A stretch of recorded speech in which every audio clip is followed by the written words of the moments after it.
संत ज्ञानदेवांनी समाधी घेतल्यानंतर ज्येष्ठ बंधू निवृत्तीनाथ मुक्ताबाईंना घेऊन तीर्थयात्रा करण्यासाठी निघाले.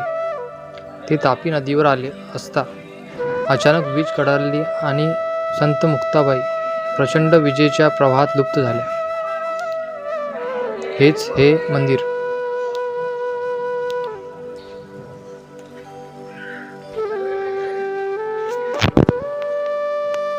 संत मुक्ताबाई मंदिर, मेहुण.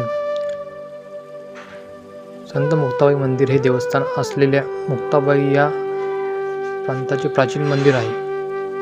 मुक्ताईनगर शहरातील मेहुण मंदिर आणि नवे मुक्ताबाई मंदिर या देवतेचे 2 मंदिर आहे. मुक्ताई किंवा मुक्ताबाई वारकरी परंपरेचे एक अत्यंत लोकप्रिय संत आहेत.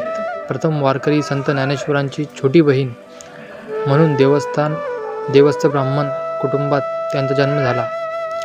तिने आपल्या आयुष्यातली सुमारे 41 अभंग भक्तिगीते लिहिली. मुक्ताबाईचा सर्वात लोकप्रिय आणि विचारशील कृती ताटी उघडा ज्ञानेश्वर आहे. ही संत ज्ञानेश्वर यांच्याशी संभाषण करण्याचे एक भाग आहे. मुक्ताबाईचा असा विश्वास होता की संत म्हणजे इतरांवरील टीका स्वीकारणे किंवा स्वीकारणे. म्हणूनच ती म्हणाली, संत जेणे व्हावे जग बोलणे सोसावे.